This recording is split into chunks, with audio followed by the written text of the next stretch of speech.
السلام عليكم ورحمة الله وبركاته. أهلا بيكم معايا في فيديو جديد. النهاردة عملت لكم كيكة المية يا جماعة، كانت تحفة. بصوا كده، حبيت اوريها لكم وهي لسه طالعة من الفرن وانا بقطعها. تمام، بس هي بصراحة كانت سخنة جدا. بصوا الجمال بقى والحلاوة والميزة في الكيكة بتاعت النهاردة يا جماعة لحد اخر قطعة، وهي ما شاء الله طرية جدا جدا جدا، ما نشفتش ابدا زي اي كيكة. ما شاء الله، بصوا القطعة عالية وهشة وجميلة جدا جدا، وطعمها فوق الممتاز. ما شاء الله، تحفة تحفة تحفة. جربوها مش هتندموا، كيكة المية المغلية. ما شاء الله. يلا بينا نخش على المقادير وطريقة التحضير. بسم الله الرحمن الرحيم. هحط هنا اول حاجة كوباية كاملة من السكر، من كوباية لربع الكوباية. بيضتين كاملين، بس اهم حاجة البيض يكون بدرجة حرارة المطبخ يا جماعة، ما يكونش في التلاجة. تمام،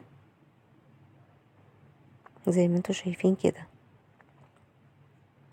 وهضيف نقطتين كده من الفانيليا، وكوباية الا ربع سمنة على زيت. بصي، من نص كوباية لكوباية الا ربع، هتديكي برضو نتيجة كويسة. هضرب الخليط ده كله كده مع بعض في الخلاط زي ما انتوا شايفين كده، بس هضربه كويس جدا لحد ما حبيبات السكر كده تختفي مع بعضها كويس جدا، لحد ما الخليط كده بتاعي احسه ناعم جدا. هبتدي بقى ابطل ضرب زي ما انتوا شايفين كده.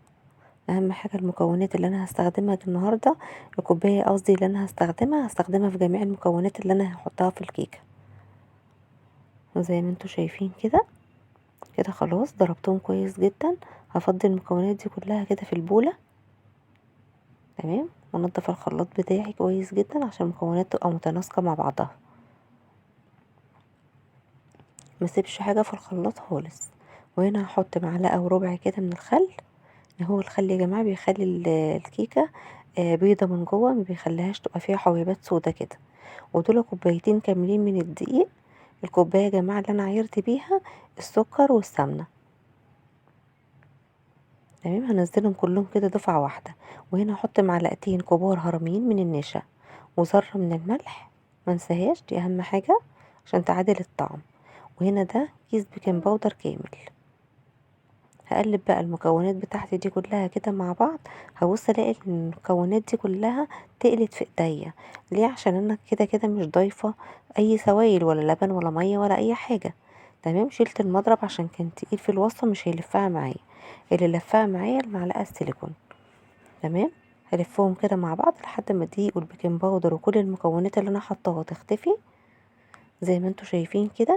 وهبتدي بقى اجيب الايه، الميه اللي بتغلي. انا كنت مشغلاها على الغلايه لحد ما غلت وفصلت. بصوا، بنفس الكوبايه هتاخد من كوبايه معاكي وربع الكوبايه ونص. تمام، بصوا زي ما انتوا شايفين كده، متقلقيش خالص.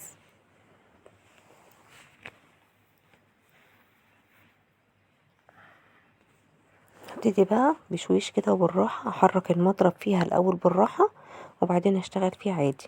هلاقي لحد بقى ما احس ان القوام بتاع الكيكه المناسب، وبعد كده هفضيها في الصينيه.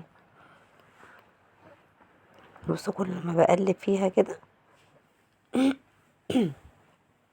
بصوا حسيت ان قوامها تقيل، واضيف الميه برضو بالتدريج زي كأني بعمل اي معجنات. زي ما انا برضو بحس الاحساس اللي هو تبع ايدي كده في المضرب شغال. القوام المطلوب للكيك هو اللي هستخدمه. بصوا، حسيتها برضو تقيلة، ضفت ربع كوباية. يعني بضيف المية بالتدريج. واهم حاجة يا جماعة مية تكون سخنة بتغلي. عايزة تضيفي كيس لبن بودر مفيش اي مشكلة، بس الكيس اللبن بودر ضيفيه مع المكونات الجافة.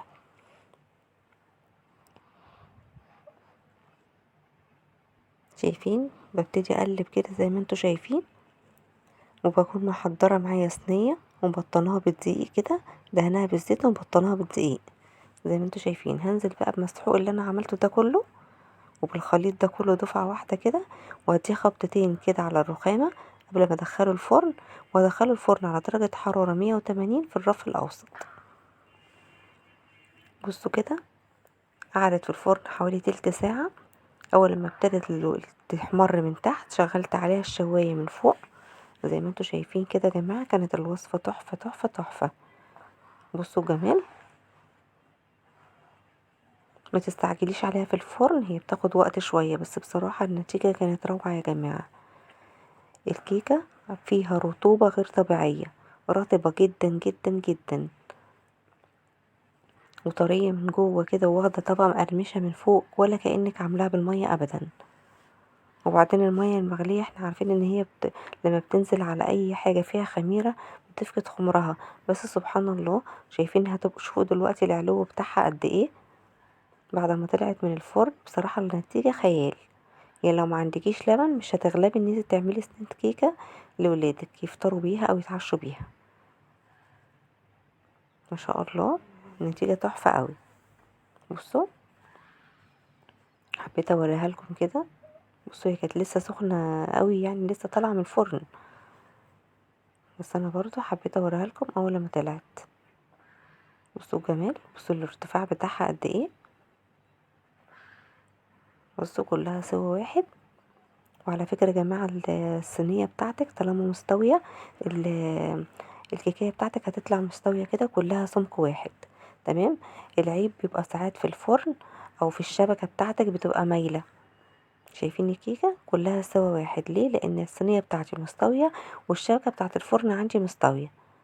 تمام. اول ما تلاقي الكيكة بتاعتك بتطلع من جنب واطية ومن جنب عالية، تعرفي على طول ان في عيب في الفرن، يعني مثلا عيب في الصينية مش فيكي انتي. بصوا بقى الجمال والحلاوة. ولو وصلتوا لحد هنا في الفيديو ما تنسوش تشتركوا في القناة وتفعلوا زر جرس التنبيه عشان يوصلكم كل جديد انا بعمله. هدوقها معاكم بقى. ما شاء الله، تحفة تحفة، وطعمها جميل جدا جدا جدا. اتمنى من الله وصفاتي تعجبكم كلها وتجربوها. والسلام عليكم بفيديو جديد ووصفة جديدة ان شاء الله.